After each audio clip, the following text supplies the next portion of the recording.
চট্টগ্রাম নগরীতে মুরাদপুর থেকে বহদ্দারহাট পর্যন্ত ক্রমসমান পানি। চট্টগ্রাম নগরের এই যে পরীক্ষা অবস্থায় যারা ছাত্রছাত্রী আছে এবং যারা চাকরিজীবী আছে তাদের বেহাল অবস্থা। তারা এখন ঠিকমতো জায়গা মতো পরীক্ষার হলে পৌঁছাতে পারছে না এবং যারা চাকরিজীবী আছে তারা ঠিকমতো তাদের চাকরি গন্তব্যস্থলে পৌঁছাতে পারছে না।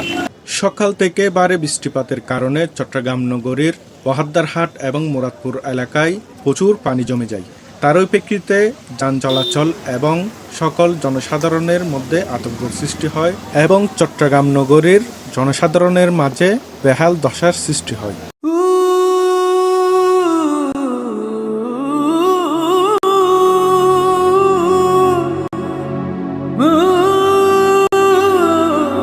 মাদ্রাসা সুনিয়া মাদ্রাসা থেকে এত পানি, এত বৃষ্টি, এত পানি দেখছি ভাই।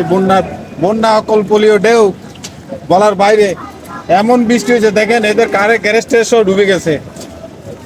আর আমার গাড়ি তো অলরেডি বন্ধ হয়ে গেছে, ওই রোডে গাড়ি চলে না, এত পানি। আচ্ছা, আপনি এখন আটকে গেছেন না? আমি আটকে গেছি, মানে আমি মাদ্রাসা যাইতে পারতেছি না এখন। যদি ওদিকে যাই তাহলে ঘুরে আসা যাবে না, তাহলে এত পানির মধ্যে গাড়িটা ডুবে যাবে। অনেকেই সময় মতো তাদের চাকরির গন্তব্যস্থলে পৌঁছাতে পারছে না, আবার অনেক শিক্ষার্থী তাদের পরীক্ষার হল রুমে ঠিকমতো পৌঁছাতে পারছে না। এই হলো চট্টগ্রাম নগরের অবস্থা। এখন রোডে এবং একটাও গাড়ি চলতেছে না। আপনাদের দেখানোর চেষ্টা করবো। এখানে ফ্লাইওভার দিয়ে, যে আক্তারে যেমন ফ্লাইওভার আছে, ফ্লাইওভার দিয়ে হাজার হাজার গাড়ি এখানে আটকে আছে। অনেক স্কুল শিক্ষার্থী এবং মাদ্রাসা শিক্ষার্থী এখানে আটকে রয়েছে।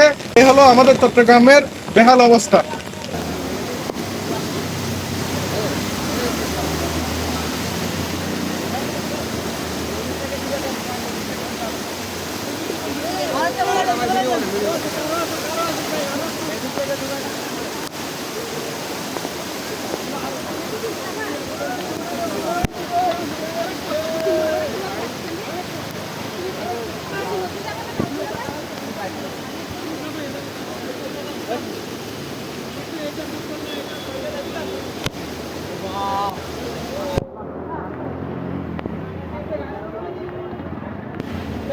এদিক দিয়ে কিনে দিয়ে